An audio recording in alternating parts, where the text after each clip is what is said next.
Great. So I have two like intro slides or anything right there, but really what I want to talk about is a more pragmatic approach to data. Okay. And so when I met everybody at Qualaroo when I was speaking at Inbound, I was saying things like, surveys stink. And the main reason I thought surveys were kind of garbage was because in how you construct them and in how you think they'll actually be a pure representation of your audience. Which got me thinking more and more about how we deal with data. How many here would say they're fairly data savvy in here? All right, good. I was hoping so. So that means I'm going to have some hecklers. All right, great. So we can hit the next one. Just a little bit about me. Director of Marketing at DigitalMarketer. You can just kind of roll through these. I run the marketing and growth team at DM, do a lot of split testing, and that was where I kind of got my start. I've trained some of the leading optimization teams at Fortune 500 companies, and I still really think that mustaches are like dope. Like I went full mustache mode for quite a long time. It was a confusing time in my life, but still think they're cool, just can't pull it off as well. All right, so I guess moving into here, I want to start off with a pretty inflammatory statement because I think that's what they tell you to start doing other than emote with the audience when they're training you how to speak. And I want to just say that data has no inherent value. None. There is nothing valuable about data in and of itself, okay? I mean, what if you said, hey, so-and-so company had 500,000 conversions last month, and you go, okay, well, what was the value of that? What was the cost to get these things? What is this conversion? How are you defining these metrics? How do you look at these things? Data in and of itself without intent has no inherent value. So you're going to say, but hey, wait. We all kind of do data.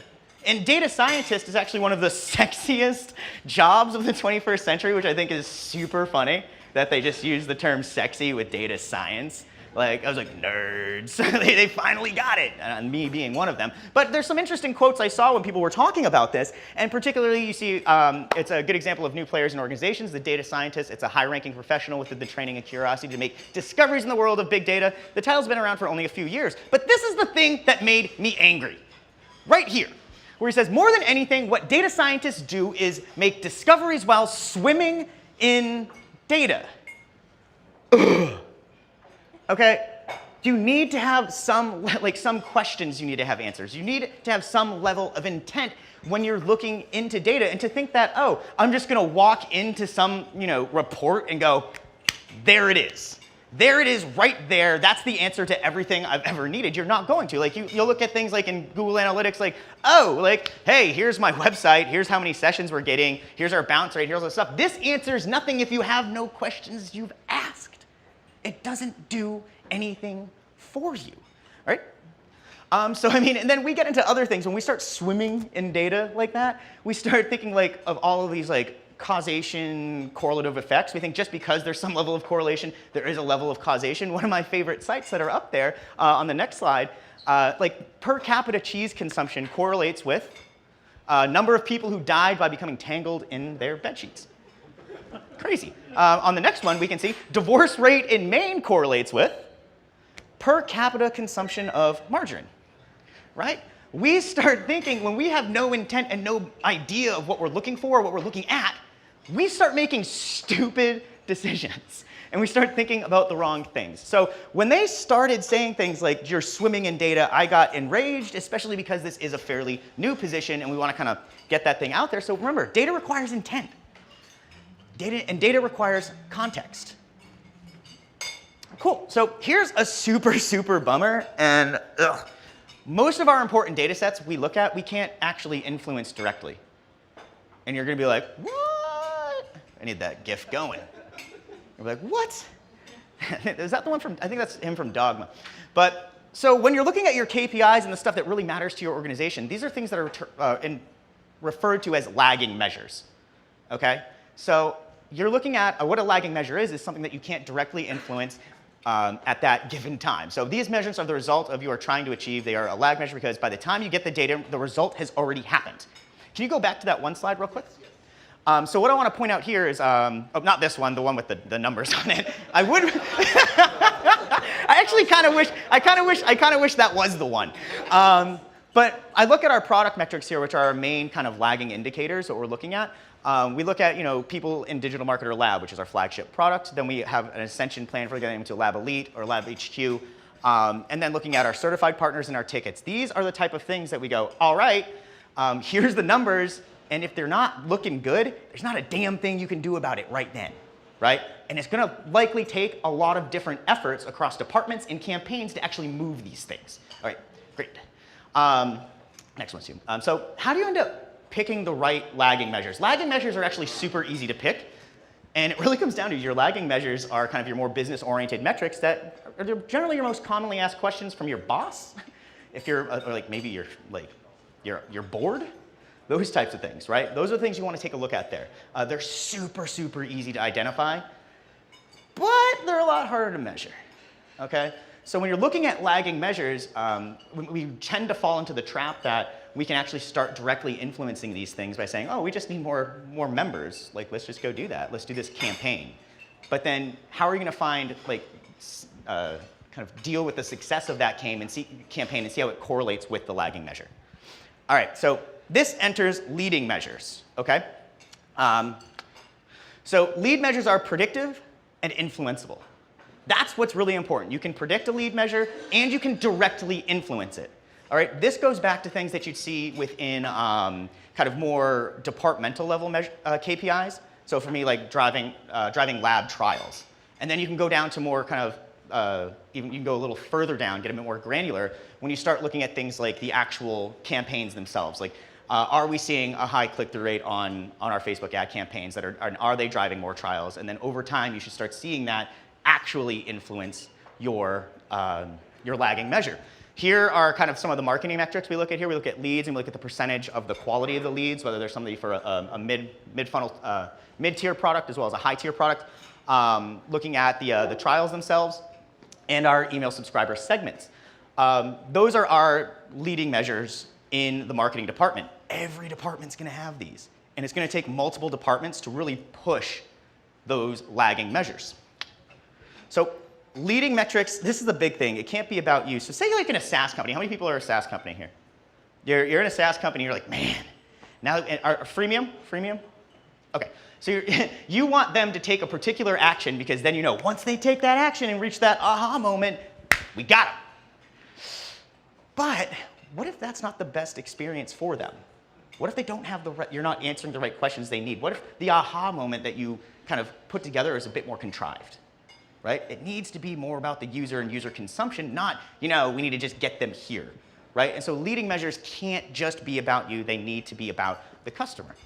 I highly recommend watching this, the 7 Customer Success Secrets from Greg Danes. There's a YouTube link there. I don't know what they're gonna do with the slides. I'm totally cool with sending them out. This isn't like, hey, I need to, yeah, just put them up there, just go. It's awesome. It's only 22 minutes of your day, which, sorry, you're not going to see. Like, just cut out one Netflix show. Definitely worth it. And as I'm talking about leading and lagging indicators as well, this isn't a new concept. I didn't come up with it. Anything really any marketer says isn't new or novel. We're just saying it louder. But it's from a book, The 4 Disciplines of Execution. It's super, super dense, but really, really important to take a look at, and really will kind of dig that, will kind of rock that thing home for you. So how you find your leading measures.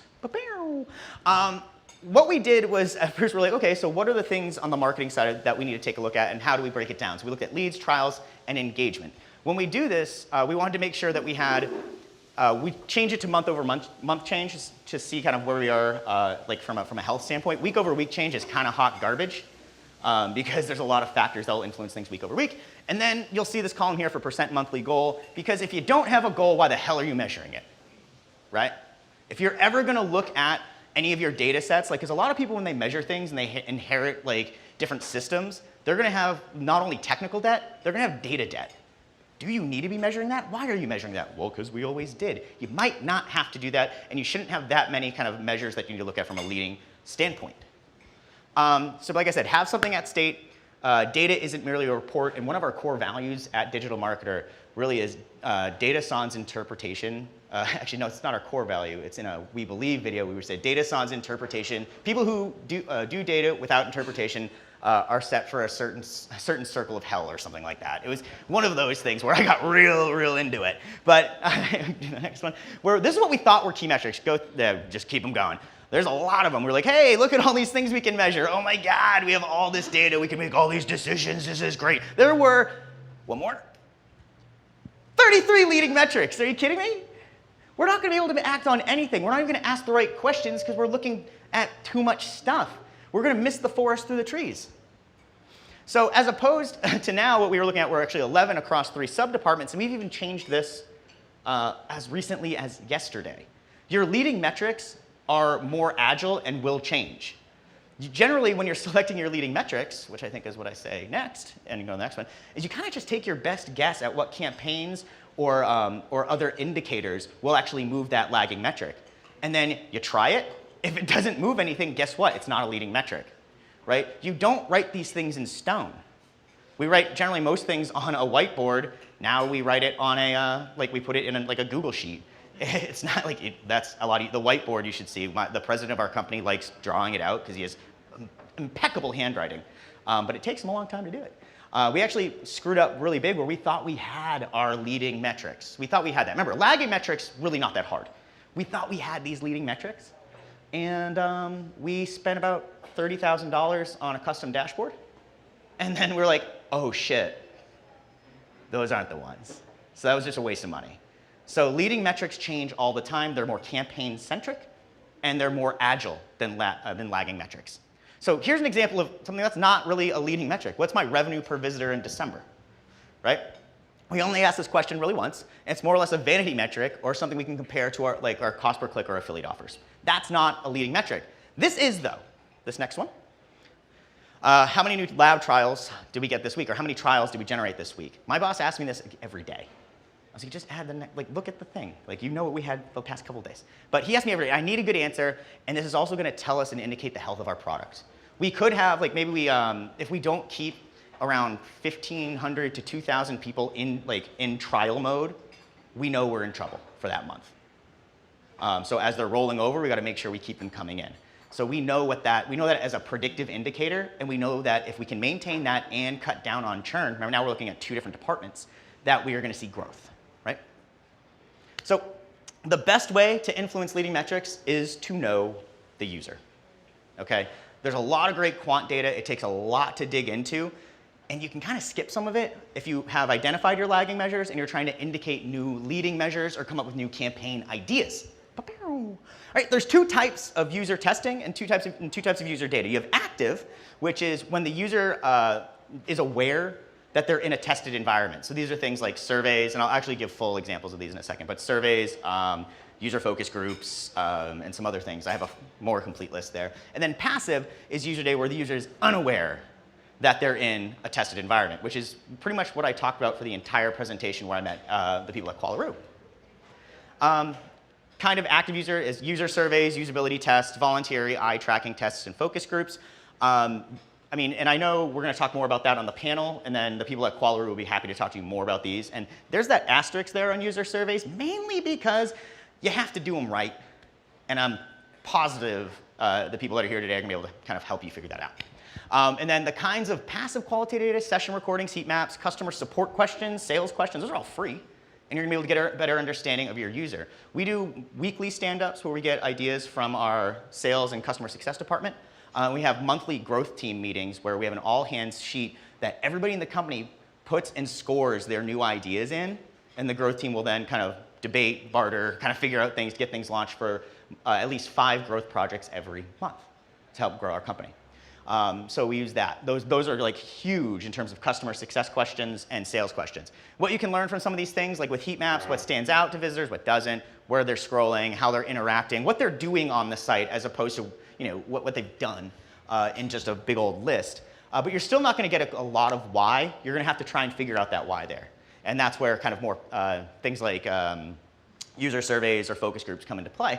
What you can learn from things like recordings is how individuals are using your site, points of frustration on the page, and your visitor's journey. And the thing about recordings, who's done like session recordings and just like was like, I hate my life because I'm spending so much time on these? Yeah, they take a long, long time, and I've helped like build software to do this stuff, and I know how valuable it is, but I also know how time-consuming it is. So when you're doing any sort of passive user testing, which is like my favorite, but you need to complement it with active user testing, here's like a cheat sheet for you on recordings. Know what's up? Frantic mouse movement is they're pissed off, generally. Quick vertical scrolls in opposite directions, they're looking for something specific. Sharp movements to the top corner are about to exit. Look where this movement starts. It might have caused them to do it. Movement following copy, they're reading. Have you ever seen, like, it's crazy how people will just follow that thing with their cursor. Every time it gets me. It's really, really surprising. And then suddenly no movement bathroom. So if you guys are ever on the DigitalMarketer site and you just stop using it, I know what you're doing.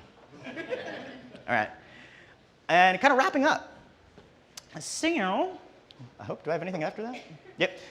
Remember, what I said here is data in and of itself has no inherent value. You have to identify what matters, contextualize it, contextualize your data sets, and develop lead measures from user data, giving it actual value. It's your job to give it value, right? That is our job as marketers. That is our job as data analysts. That is our job as optimizers. That is what we are paid to do. That's all I got.